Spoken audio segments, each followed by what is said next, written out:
Hi అండి, నమస్తే. నేను మీ భార్గవి. వెల్కమ్ బ్యాక్ టు అమ్మ చేతి వంట. ఈరోజు వీడియోలో మటన్ దమ్ బిర్యానీని ఎలా తయారు చేసుకోవచ్చో చూపించబోతున్నాను. చాలామందికి మటన్ దమ్ బిర్యానీ చేస్తే ముక్క సరిగ్గా ఉడకదు, అలాగే అడుగు మాడిపోతూ ఉంటుంది. సో అలా కాకుండా ముక్క మెత్తగా ఉడికే విధంగా చక్కగా పర్ఫెక్ట్ టెక్స్చర్ వచ్చేలాగా ఇంట్లోనే ఈ మటన్ బిర్యానీ మసాలా పౌడర్ని కూడా ప్రిపేర్ చేసి దాంతోనే ఈరోజు మటన్ దమ్ బిర్యానీ చేసుకుంటున్నాము. సో టేస్ట్ అయితే చాలా బాగుంటుందండి. ఏ రెస్టారెంట్లో కూడా మీకు ఈ టేస్ట్ రాదనమాట. ఈ బిర్యానీలోకి సపరేట్గా మీరు గ్రేవీ కూడా చేయాల్సిన అవసరం లేదండి. ఇందులోనే చక్కగా గ్రేవీ వస్తుంది. క్వాంటిటీకి తగ్గట్టుగా బిర్యానీలోకి కలుపుకునే విధంగా గ్రేవీ వస్తుందన్నమాట. మీకు ఎక్స్ట్రా గ్రేవీ కావాలి అంటే వాటి రెసిపీస్ అన్నీ కూడా కింద డిస్క్రిప్షన్ బాక్స్లో లింక్స్ ఇస్తాను, ఒకసారి చెక్ చేయండి. సో లేట్ చేయకుండా ఈ మటన్ దమ్ బిర్యానీని ఇంట్లో ఈజీగా ఎలా తయారు చేసుకోవచ్చో చూసేద్దాం రండి. ఫస్ట్ నేను ఇక్కడ 1/2 kg దాకా మటన్ తీసుకున్నానండి. మటన్ని బోన్స్తో సహా ఇలా మీడియం సైజులో పీసెస్లా కట్ చేసుకుని పెట్టుకోండి. ఇది నీచు వాసన లేకుండా ఉండడం కోసం కొద్దిగా ఉప్పు అలాగే నిమ్మరసం వేసి లాస్ట్లో ఒకసారి వాష్ చేసుకుని పెట్టుకోండి. ఇప్పుడు ఇందులోకి ఒక నిమ్మ బద్దని స్క్వీజ్ చేసి ఈ రసాన్ని ఇందులో వేసుకోండి. అలాగే 1/2 టీ స్పూన్ దాకా పసుపు, 2 లేదా 3 టీ స్పూన్ల దాకా కారం వేసుకోండి. పిల్లలు తినే పని అయితే 2 టీ స్పూన్స్ దాకా సరిపోతుందండి. లేదు స్పైసీగా తినాలి అనుకుంటే 3 టీ స్పూన్స్ దాకా మీరు కారం వేసుకోవచ్చు. తర్వాత ఇందులోకి రుచికి సరిపడా ఉప్పు వేసేసి 1 టేబుల్ స్పూన్ దాకా ఆయిల్ వేసి ఈ ముక్కలకి ఉప్పు కారం బాగా పట్టేటట్టుగా ఒక 2 మినిట్స్ పాటు బాగా మిక్స్ చేసుకోండి. ఇలా మిక్స్ చేసుకున్న ఈ బౌల్ని కొద్దిసేపు పక్కన పెట్టుకుందాం. జస్ట్ ఒక 10 లేదా 15 నిమిషాల పాటు పక్కన పెట్టుకుంటే సరిపోతుంది. ఈలోపు మనం బిర్యానీలోకి మసాలా పౌడర్ని తయారు చేసుకుందామండి. దానికి ఒక మిక్సీ జార్ తీసుకుని అందులోకి 1 టేబుల్ స్పూన్ దాకా ధనియాలు, 1 టీ స్పూన్ జీలకర్ర, 1 టీ స్పూన్ మిరియాలు, అలాగే మన దగ్గర జాజికాయ ఉంటుంది కదండి, అందులో ఒక్క కాయలో 1/4 వంతు దాకా తీసుకోండి. మరీ ఫ్లేవర్ ఎక్కువ అయిపోకుండా ఉంటుంది. జస్ట్ ఇంత ముక్క వేస్తే సరిపోతుంది అనమాట. తర్వాత 1 కంప్లీట్గా జాపత్రి వేసుకోండి. అలాగే 2 ఇంచుల దాల్చిన చెక్క, 6 లవంగ మొగ్గలు, 6 యాలకులు వేసుకోండి. అలాగే 1 కంప్లీట్గా అనాస పువ్వు కూడా వేసేసుకోండి. ఇందులోనే ఒక చిన్న బిర్యానీ ఆకు కూడా వేసుకుని 2 టీ స్పూన్ల గసగసాలు వేసుకోండి. నెక్స్ట్ ఇందులోకి 1 టేబుల్ స్పూన్ దాకా జీడిపప్పు పలుకులు, అలాగే 5 లేదా 6 ఎండుమిర్చిని కూడా వేసేసుకోండి. వీటన్నిటిని కూడా ఫైన్ పౌడర్లా గ్రైండ్ చేసేసుకుంటే మనకి mutton dum biryani masala powder ready అయిపోతుందండి. నేను చెప్పిన క్వాంటిటీ వచ్చేసి 1 kg మటన్కి సరిపడా బిర్యానీ పౌడర్ అనమాట. మనం 1/2 kg మటన్తో చేస్తున్నాం కాబట్టి ఇందులో హాఫ్ క్వాంటిటీ దాకా వాడుకోవచ్చండి. మిగిలిన మసాలా పౌడర్ని ఒక 8 జార్లో పెట్టేసి ఫ్రిడ్జ్లో పెట్టుకోవచ్చు, లేదా మీరు బయట స్టోర్ చేసుకున్న స్టోర్ ఉంటుంది. ఎప్పుడు కావాలంటే అప్పుడు మనం మటన్ బిర్యానీ చేసుకునేటప్పుడు ఆ పౌడర్ని తిరిగి వాడుకోవచ్చు. ఇప్పుడు ఒక చిన్న మిక్సింగ్ బౌల్ తీసుకోండి. అందులోకి 1 కప్పు దాకా పెరుగు వేసుకోవాలండి. మటన్కి కొంచెం పెరుగు ఎక్కువే పడుతుందండి. చికెన్లో వేసినట్టుగా తక్కువ పెరుగు వేస్తే మటన్ అనేది త్వరగా ఉడకదనమాట. సో అందుకని 1 కప్ అంటే 250 ml దాకా కర్డ్ని ఒక బౌల్లోకి వేసుకోండి. ఇందులోనే 1.5 టేబుల్ స్పూన్ దాకా అల్లం వెల్లుల్లి పేస్ట్ వేసుకోండి. అండ్ తర్వాత మనం తయారు చేసి పెట్టుకున్న మటన్ బిర్యానీ మసాలా పౌడర్ని 3 టేబుల్ స్పూన్స్ దాకా వేసుకోండి, లేదా హాఫ్ దాకా ఈ పౌడర్ని వేసేసి అంతా కూడా బాగా మిక్స్ చేసుకోవాలి. ఎక్కడా కూడా పెరుగుగడ్డలు అనేవి లేకుండా స్పూన్తో బాగా ఒక 5 మినిట్స్ పాటు బీట్ చేసుకోండి. ఇలా సపరేట్గా బౌల్లో వేసి బీట్ చేయడం వల్ల అంతా కూడా ఈవెన్గా మిక్స్ అయిపోతుందండి. ఇప్పుడు ఇలా మిక్స్ చేసుకున్న ఈ పెరుగు మిక్చర్ని మనం ఆల్రెడీ ముందు ఉప్పు కారం వేసి పెట్టుకున్న మటన్ ఉంది కదా, సో అందులోకి వేసేసుకోవాలి. తర్వాత ఇందులోకి 5 లేదా 6 పచ్చిమిర్చిని సన్నగా చీల్చుకుని వేసేసుకోండి. ఇప్పుడు వీటన్నిటిని కూడా బాగా మిక్స్ చేసేసేయండి. అంతా బాగా కలిపేసుకున్న తర్వాత ఈ బౌల్ని ఫ్రిడ్జ్లో ఒక 2 అవర్స్ పాటు ఉంచండి. టైం లేదు అనుకుంటే ఫ్రీజర్లో ఒక 1/2 అవర్ పాటు పెట్టండి, సరిపోతుంది. ఇలా కొద్దిసేపు మటన్ని కంపల్సరీగా మ్యారినేట్ చేసుకోవాలండి. ఈ బౌల్ని పక్కన పెట్టేసుకుందాం. ఇప్పుడు మనం రైస్ని సోక్ చేసుకుందామండి. నేను తీసుకున్న 1/2 kg మటన్కి ఇక్కడ నేను 1.5 గ్లాస్ దాకా బాస్మతి రైస్ తీసుకుని నానబెట్టుకుంటున్నాను. వెయిట్లో వచ్చేసి 350 గ్రామ్స్ దాకా రైస్ పడుతుంది. ఇలా బాస్మతి రైస్ని బౌల్లో వేసేసుకుని 2-3 సార్లు బాగా వాష్ చేసేసుకున్న తర్వాత నిండుగా నీళ్లు పోసేసి అరగంట పాటు నానబెట్టేసుకోండి. ఇప్పుడు బిర్యానీలోకి ఉల్లిపాయల్ని సన్నగా స్లైసెస్గా కట్ చేసుకుందామండి. చేత్తో కట్ చేస్తే కొంచెం పెద్దగా వచ్చేస్తాయి కదా, సో నేను అందుకని స్లైసర్ తీసుకుని సన్నగా తరిగి పెట్టుకుంటున్నాను. ఇలా చేయటం వల్ల మనకి బిర్యానీలోకి మంచి గ్రేవీ అనేది వస్తుందండి. అలాగే ఉల్లిపాయలు ఈవెన్గా వేగుతాయి అన్నమాట. సో పెద్ద సైజులో ఉండే ఒక ఉల్లిపాయని తీసుకుని ఇలా సన్నగా పలచగా తురుముకుని పెట్టుకోండి. ఇప్పుడు స్టవ్ మీద ఒక కుక్కర్ గిన్నె తీసుకోండి. దలసరిగా ఉండే కుక్కర్ గిన్నె తీసుకుని అందులోకి 4 టేబుల్ స్పూన్స్ దాకా ఆయిల్ వేసుకోండి. ఆయిల్ హీట్ అయిన తర్వాత ఇందులోకి హోల్ బిర్యానీ మసాలా ఇంగ్రీడియంట్స్ వేసుకోవాలండి. మీ దగ్గర ఏది ఉంటే అది వేసుకోవచ్చు, నో ప్రాబ్లం.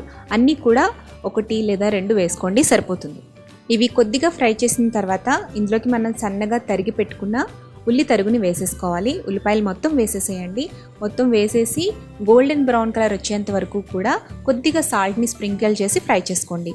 ఉల్లిపాయలు ఇలా చక్కగా వేగిపోయిన తర్వాత ఇందులోకి సన్నగా కట్ చేసి పెట్టుకున్న కొద్దిగా కరివేపాకు, కొద్దిగా కొత్తిమీర, అలాగే కొద్దిగా పుదీనా, ఇవన్నీ కూడా కొద్దిగా వేసేసేయండి. సన్నగా కట్ చేసి పెట్టేసుకుని వీటిని కూడా కొద్దిసేపు ఫ్రై చేయండి. ఇవి లైట్గా వేగాక మనం ఫ్రిడ్జ్లో ఆల్రెడీ మ్యారినేట్ చేసి పెట్టుకున్న మటన్ పీసెస్ అన్నిటినీ కూడా ఇందులో వేసేసి బాగా కలుపుకొని మూత పెట్టేసి మీడియం ఫ్లేమ్లో ఒక 10 నుంచి 15 నిమిషాల పాటు ఉడికించండి.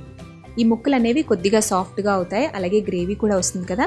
సో ఇప్పుడు ఒకసారి అంతా కలుపుకుని ఇందులోకి 1/2 కప్పు దాకా నీళ్లు పోసి కుక్కర్ మూత పెట్టేసి కనీసం 5 లేదా 6 విజిల్స్ వచ్చేంత వరకు ఉడికించుకోవాలి. అంటే మటన్ ముక్క మనకి పూర్తిగా కంప్లీట్గా మెత్తగా మ్యాష్ అయిపోయేలాగా ఉడకకూడదు, కొద్దిగా గట్టిగా ఉండాలన్నమాట. సో అంతవరకు ఉడికించుకోండి. మటన్ ముదురుతనాన్ని బట్టి మీరు విజిల్స్ అనేవి పెట్టుకోవాలి. నేనైతే మీడియం ఫ్లేమ్లో 6 విజిల్స్ వచ్చేంత వరకు కూడా ఈ మటన్ని ఉడికించేసానండి. 6 విజిల్స్ వచ్చిన తర్వాత స్టవ్ ఆఫ్ చేసేసుకుని దీన్ని పక్కన పెట్టేసుకుని ప్రెషర్ అంతా పోనివ్వండి. ప్రెషర్ అంతా పోయిన తర్వాత ఒకసారి ముక్కని తీసి చెక్ చేయండి. ముక్క అనేది టూ సాఫ్ట్గా ఉడికిపోకూడదు, జస్ట్ ఇలా ఉడికితే సరిపోతుందనమాట. అంటే మళ్ళీ మనం దమ్ చేస్తాం కదా, అందులో కూడా కుక్ అవుతుంది. మరీ ఓవర్గా కుక్ చేసేస్తే దమ్ చేసేటప్పుడు పీసెస్ అయిపోతుంది. సో అందుకని ఇలా ఉడికేంత వరకు ఉడికించుకోండి. మీకు గ్రేవీ అనేది బాగా పలుచగా ఉంది అనుకోండి, తిరిగి స్టవ్ మీద పెట్టి కొద్దిగా చిక్కబడేంత వరకు ఉంచండి. లేదు మీకు గ్రేవీ సరిపోతుంది అనుకుంటే దమ్ పెట్టేసుకోవచ్చు. కానీ ఇక్కడ కొంచెం గ్రేవీ అనేది ఎక్కువ ఉంది కదా, సో అందుకని నేను స్టవ్ మీద పెట్టి కొద్దిసేపు ఒక 5 మినిట్స్ పాటు మీడియం ఫ్లేమ్లో ఉడికిస్తున్నానండి. గ్రేవీ అనేది కొంచెం థిక్గా అవుతుందన్నమాట. గ్రేవీ పలుచగా ఉన్నప్పుడే మీరు దమ్ పెట్టుకుంటే ఏమవుతుంది అంటే అడుగున వేసే రైస్ అనేది మెత్తగా మ్యాష్ అయిపోతుంది, పలుకుగా రాదనమాట. సో అందుకని కొంచెం గ్రేవీ అనేది థిక్గా ఉండాలి, అంతవరకు ఉడికించుకోవాలి. సో గ్రేవీ కన్సిస్టెన్సీ పర్ఫెక్ట్గా సరిపోతుందండి. ఇప్పుడు నేను పక్కకు తీసేస్తున్నాను దీన్ని. నెక్స్ట్ రైస్ ఉడికించడం కోసం ఒక పెద్ద గిన్నెని స్టవ్ మీద పెట్టుకుని అందులోకి 2 లీటర్ల దాకా నీళ్లు పోసుకుని రుచికి సరిపడా ఉప్పు వేసేసేయండి. కొద్దిగా సాల్ట్ ఎక్కువే వేయండి, ఎందుకంటే డ్రైన్ చేసేటప్పుడు వాటర్లోకి కొంచెం సాల్ట్ వెళ్ళిపోతుంది కదా. సో అందుకని దానికి తగ్గట్టుగా సాల్ట్ వేసేసిన తర్వాత హోల్ బిర్యానీ మసాలా ఇంగ్రీడియంట్స్ ఇందులో కూడా ఒక్కొక్కటిగా వేసేసేయండి. 1 టీ స్పూన్ దాకా నెయ్యి కూడా వేసేసేయండి. అలాగే 1 టీ స్పూన్ దాకా అల్లం వెల్లుల్లి పేస్ట్, ఇంకా ఒక చెక్క నిమ్మబద్దని కూడా రసం పిండుకుని ఇందులో వేసేసేయండి. ఇప్పుడు ఈ వాటర్ని బాయిలింగ్ అయ్యేంత వరకు బాగా మరిగించుకోవాలి. ఇలా పొంగొచ్చేంత వరకు వాటర్ని మరిగించిన తర్వాత మన నానబెట్టుకున్న బాస్మతి రైస్ని ఇందులో వేసేసేయండి. బాస్మతి రైస్ని వేసి మీడియం ఫ్లేమ్లో పెట్టి రైస్ కొద్దిగా 60 to 70% ఉడికేంత వరకు ఉడికించుకోవాలి. చికెన్ బిర్యానీ చేసేటప్పుడు అయితే రైస్ని ఇంకొంచెం ఎక్కువే ఉడికిస్తాము, బట్ మటన్ దమ్ బిర్యానీ చేసేటప్పుడు రైస్ కొంచెం గట్టిగానే ఉండాలండి. ఎందుకంటే మనకి మటన్ ఉడకాలి, at the same time rice కూడా దాంతో పాటుగా ఒకేసారి ఉడకాలి. కాబట్టి రైస్ అనేది పలుకుగా రావాలి, ముద్ద రాకుండా ఉండాలి అంటే ఇలా కొంచెం రైస్ అనేది గట్టిగా ఉన్నప్పుడే మనం స్టవ్ ఆఫ్ చేసేసుకోవాలండి. వెంటనే స్టవ్ ఆఫ్ చేసేసుకుని ఈ గిన్నెని పక్కకు తీసేసుకుని స్ట్రైనర్తో రైస్ని కొద్దిగా ఇలా తీసేసి లేయర్స్ కింద దమ్ పెట్టుకోవడానికి మనం ఏ గిన్నెలో అయితే మటన్ని ఉడికించుకున్నామో అందులో వేసేసుకోవటమే. పూర్తిగా డ్రై చేసేస్తే రైస్ అనేది వాటర్ లేకుండా, మాయిశ్చర్ లేకుండా డ్రైగా అయిపోతుంది. సో అందుకని ఇలా రైస్ ఉడికిన తర్వాత ఇందులోంచి డైరెక్ట్గా మీరు స్ట్రైనర్తో తీసేసి దాన్ని గిన్నెలోకి స్ప్రెడ్ చేసేసుకోండి. ముందు మటన్ని ఈవెన్గా స్ప్రెడ్ చేసేసుకోండి, అన్ని ముక్కలు కూడా అడుగు భాగానికి టచ్ అయ్యే విధంగా స్ప్రెడ్ చేసుకోండి. ఆ తర్వాత రైస్ని తీసి పైన లేయర్స్ కింద వేసేసుకోండి. ఇలా రైస్ అంతా వేసేసిన తర్వాత మీకు ముక్క ఇంకా గట్టిగా ఉంది అనిపిస్తే కొద్దిగా పాలని కానీ, అంటే ఒక పావు కప్పు దాకా పాలని కానీ, లేదంటే ఉడికించిన వాటర్లోంచి ఒక పావు కప్పు నీళ్ళని కానీ తీసి పైన స్ప్రెడ్ చేసుకోవచ్చు. బట్ మనకి ఆల్మోస్ట్ మటన్ అనేది ఉడికిపోయింది కాబట్టి నేను ఇంకా ఎక్స్ట్రా వాటర్ ఏమీ వేయట్లేదండి, జస్ట్ రైస్ని మాత్రమే స్ప్రెడ్ చేసేస్తున్నాను.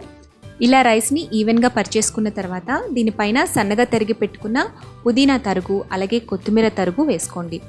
బ్రౌన్ ఆనియన్స్ ఉంటే బ్రౌన్ ఆనియన్స్ని కూడా పైన వేసుకోవచ్చు, బట్ నేను వేయట్లేదు. తర్వాత 1 టీ స్పూన్ దాకా నెయ్యిని స్ప్రెడ్ చేయండి.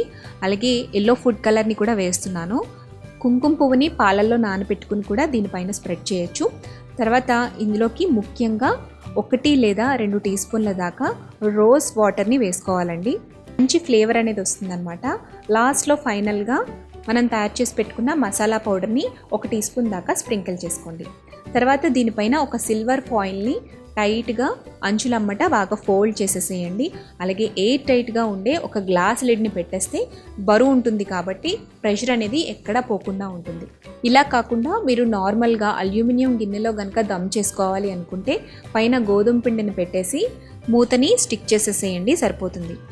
ఈ గిన్నె అనేది మందంగా ఉంది కాబట్టి నేను దీన్ని డైరెక్ట్గా స్టవ్ మీద పెడుతున్నానండి.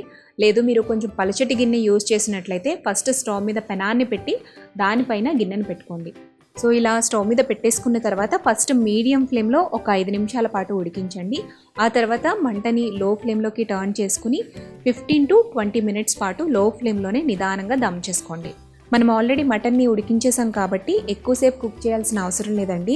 స్టవ్ మీద పెట్టిన తర్వాత టోటల్ ప్రాసెస్లో 30 to 35 మినిట్స్ పాటు దమ్ చేసుకుంటే సరిపోతుంది. ఆ తర్వాత స్టవ్ ఆఫ్ చేసేసుకుని ఈ గిన్నెని పక్కకు తీసుకుని అలా ఒక 15 to 20 మినిట్స్ పాటు వదిలేసేయండి. ఆ వేడికి ఇంకా బాగా మగ్గి లోపల బిర్యానీ అంతా కూడా ఈవెన్గా కుక్ అవుతుంది. 50 మినిట్స్ తర్వాత మూత తీసి వేడివేడిగా సర్వ్ చేసుకోవచ్చు. లిడ్ ఓపెన్ చేస్తుంటేనే ఎప్పుడెప్పుడు తినేయాలా అన్నంత మంచి స్మెల్ వస్తుందన్నమాట. సో మీరు మటన్ బిర్యానీ చేయాలి అనుకుంటే ఈసారి ఈ ప్రాసెస్లో ఒకసారి ట్రై చేసి చూడండి. రైస్ పొడిపొడిగా వస్తుంది, అలాగే మటన్ చక్కగా మెత్తగా ఉడికిపోతుంది. టేస్ట్ అయితే సూపర్గా ఉంటుంది, చాలా చాలా బాగుంటుందండి. మీ ఇంట్లో ఫ్యామిలీ మెంబర్స్ అందరికీ కూడా తప్పకుండా నచ్చుతుంది. సో ఈ మటన్ బిర్యానీని మీరు ఇంట్లో ట్రై చేసిన తర్వాత మీకు ఎలా వచ్చిందో నాకు కామెంట్ చేయడం మర్చిపోవద్దు. అలాగే ఈ వీడియో కనుక నచ్చినట్లయితే తప్పకుండా లైక్ చేయండి, మీ ఫ్రెండ్స్తో రిలేటివ్స్తో షేర్ చేయండి.